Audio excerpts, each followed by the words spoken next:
Welcome to another episode of UEN's PDTV. I'm your host, Katie Blunt.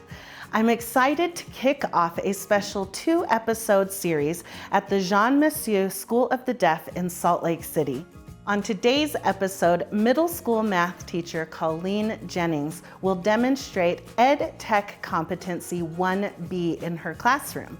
Specifically, she will show us how she integrates elements of universal design for learning in her lessons in order to eliminate barriers for her students. Hello, Coleen. Welcome to PDTV. We're so glad to have you share what you're doing in your classroom today. But let's start by setting the stage. Tell us a little bit about your school and about the students that you serve. Sure. I work here at the Jean Massieu School of the Deaf. I teach middle school math 6th through 8th grade. We are a small school with approximately 25 middle school students. But you still have students that have a lot of diverse needs, IEP plans, goals that are quite varied. Is that true? That is 100% true. Each student is unique. So what is UDL? According to CAST.org, Universal Design for Learning is a framework to guide the design of learning environments that are accessible and challenging for all. UDL aims to build learning environments that are intentionally designed to reduce barriers, so all learners can engage in rigorous and meaningful learning. So how do you design your classroom so that each one of these unique students has success? As a teacher, my goal is to comply with the state standards. I truly believe that regardless of a student's academic level, they still need to learn the state standards.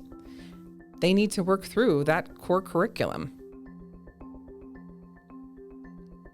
Much of my time is spent reviewing the students' individual math goals and researching how they align with the state standards and what accommodations can be made to meet them on their level. I love looking at data and assessing how all these elements can be configured. For example, if a middle school student is functioning at a 1st grade level, I still look at how the 6th grade curriculum can be adapted. I consider all those factors, researching options online. There are resources and ideas that others share that I can implement in the classroom. A lot of time is given to the planning. The students often need exposure to the subject matter using a variety of methods. I can give them some instruction, then letting the students process the material through drawing it out and demonstrating their understanding. With Universal Design for Learning, I want them to think about how they can apply the concepts on an individual basis in a way they learn best. My favorite grade to teach is 8th grade because I've taught these students previously. We've developed an understanding of each other. They know my approach to teaching, and I have also had the opportunity to see how they learn and develop. For example, one student I've learned needs instructions repeated. So once I do the general instruction with the whole class, I will then check in with the student to see what they understood. I'll ask that student to repeat back the instructions I gave to check for their understanding. How does technology play a role in that? Does it give them some more options? The goal for the day is for the students to achieve the lesson objective, but the method of how they accomplish that goal will look different for each student.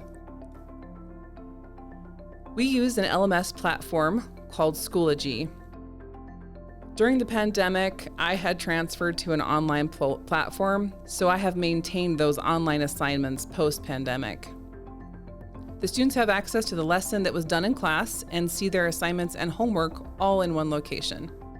They can access the lesson online if that's beneficial for their learning. Some students learn best by working through the assignment with tangible manipulatives and paper and pencil. I want to provide them with all the learning options and methods so they can master the lesson objective. I love that. I think part of Universal Design for Learning is is choice and voice in how they learn, and sometimes they're choosing technology.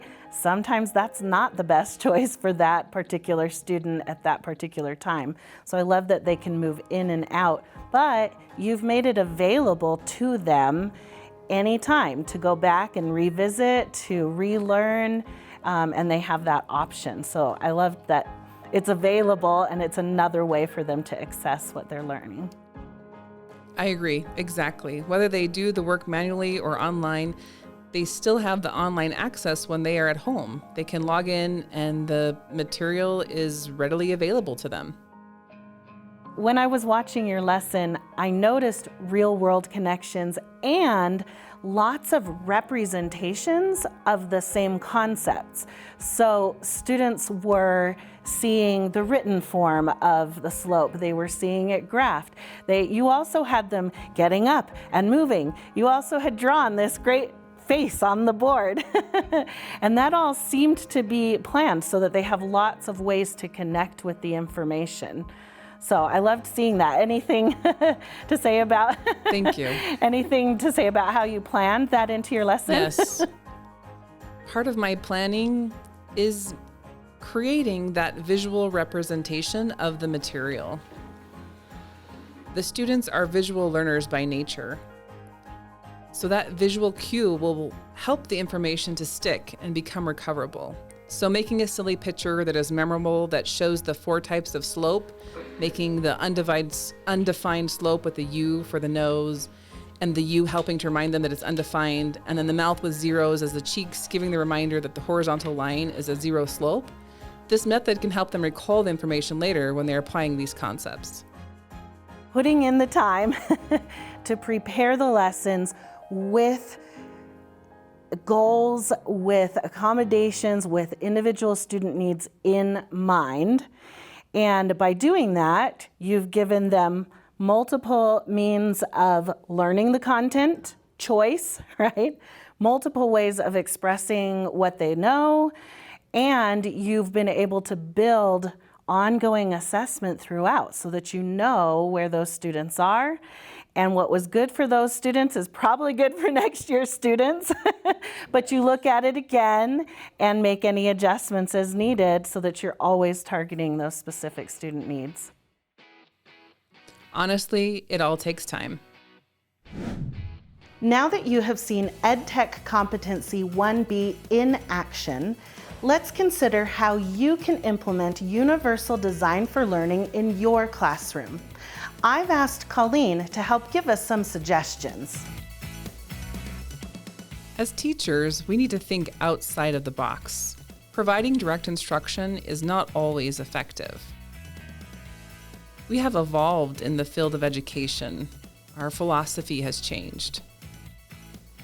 We can teach a lesson, but for them to truly comprehend the content, they need to be active learners and engage the material and make connections with the work that they are doing. As educators, preparation is a key piece of our work. So my recommendation is to do that preparation work. One thing I do to save time is I have a toolbox of all my previous lessons. I then modify the lessons as needed to meet the current student needs. For example, a lesson used last year was tailored for last year's students, so I need the goals for this year's students and make the necessary modification to adapt to this year's students' needs. As teachers, we need to identify the best learning approach for the student and adjust our lessons accordingly. Giving students a variety of options to learn and giving them all the tools to be successful is key.